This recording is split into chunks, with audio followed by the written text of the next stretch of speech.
Hello Commanders, just looking at the forum thread from Frontier Developments with the Elite Dangerous Odyssey Alpha Phase 2 that is coming out today. Time is nearly 4 o'clock PM BST. It was due to come out around about 2 o'clock, but it looks like it was released just after 3, and I'm currently in the download process. So it basically says, greetings Commanders, thank you for all the excellent valuable feedback you've had provided during Phase 1 of Elite Dangerous Odyssey Alpha. We've been collecting your comments and sharing them with our development team. We are excited to announce Phase 2 will start today at 2 PM BST. Phase 2 will include the following: a new starting system, Nervy. Starting credits of 300,000 for new commanders. This will also be added to existing alpha commanders' balances. Good to know. I didn't do a lot of missions, so it'll certainly help. A Cobra ship with multi-crew seat free to every commander. Expanded playable galaxy to approximately 20 light years. That will make a big difference. Hopefully some of the systems will be a lot smaller than Odyssey. It was a little bit of a ball ache. Every mission 150,000 light seconds. Conflict zones on foot are now playable. It'll be nice to see them. New suit available for purchase, which is the Dominator suit.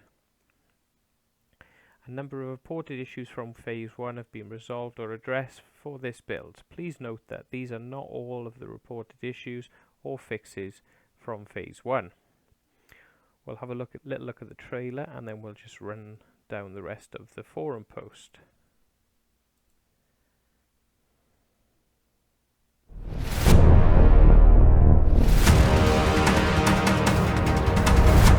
Hey guys, I'm Arthur, and today we're running down everything you need to know about conflict zones in 60 seconds. Start the timer.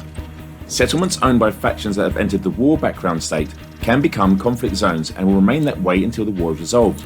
You can choose to take part in a conflict zone and fight for either side of one of these warring factions. After signing up to a conflict zone, fly there in your ship, drive there in your SRV, or arrive in style via the dropship, which you can pick up directly from the Frontline Solutions desk. Conflict zones are 12 versus 12 battles, with each side comprising of both players and AI. To win, you will need to deplete the enemy reinforcements, either by killing their troops or by capturing the vital comms points located around the conflict zone.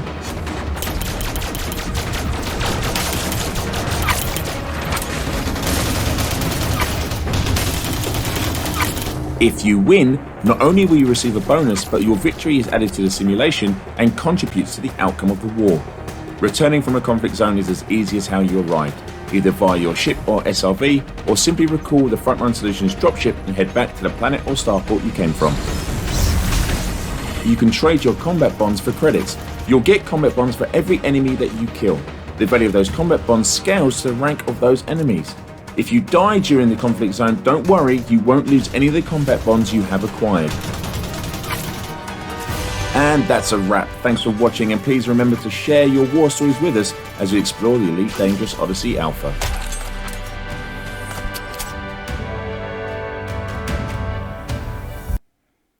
Well, that looks great.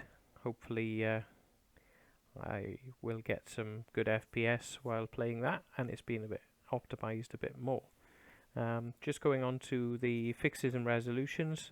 New starting system and ship ownership should alleviate long travel times. Yeah, as I've mentioned, and as most of you have experienced, 150,000 light seconds to do a mission is a bit of a pain. Issue fixed where players reported getting stuck in front of a vendor. Added extra mission information such as travel distances and prerequisites to further improve the player experience. That is a great welcome, because it will ensure that I won't, and you guys probably won't, take the long distance missions and look for something closer to home. Fixed a few issues where mission objectives would not clear or would not be displayed or initiated. Had a few of those where I failed quite a few missions because of the high level NPCs, and they were in the box, and I had to clear them one by one rather than delete all, which was a real ball ache. Adjusted fire area of effect, causing players to receive fire damage through walls and ceilings. Pressing escape after booking Apex Interstellar will no longer leave players stuck at the counter. Yeah, I had to log in and log out several times due to that bug myself. Reboot Restore mission will now provide players with the power regulator if required. Yep, on many occasions I left that on board the ship and couldn't complete or attempt to complete the mission. Suit and weapon upgrade fixed. Not been able to upgrade anything yet, so haven't experienced that. System map should now open at the correct speed. Yes, it did take a long time.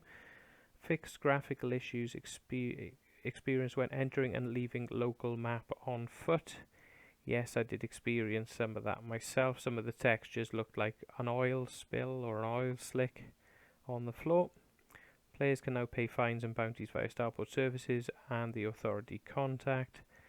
Adjusted crime detection and consequences for all activities. Yep, that's something I experienced when being scanned on foot.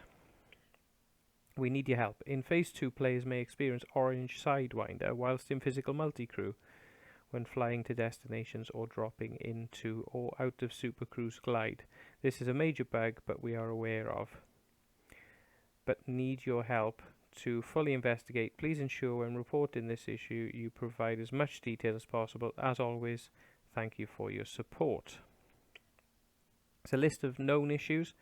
Players will experience a crash when inviting others to teams whilst on foot. Hotfix is imminent. Whilst on foot, players are unable to select a side in a conflict zone via the comms panel. This is a known issue. If players use frontline solutions or select a side while still in their ship, that should be fine.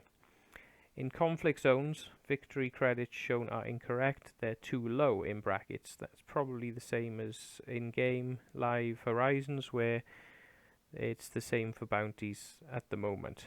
When in teams and in a hangar, players may experience invisible host ship. Player models may move through counters if sprinting when they interact with a vendor or terminal. Collection mission objective may only update for one person in the instance. When in the long distance planner, selecting your ship and moving around the galaxy UI will soft lock the player upon exiting. Unable to meet up. If you are having issues meeting up, return to the front end and try again. I'm assuming by the front end they mean go to the login screen or something like that. Oculus Rift HMD does not display the game. When a crime has been cleared, it is still shown in the Authority Contact at social space terminals. Yes, I've experienced that.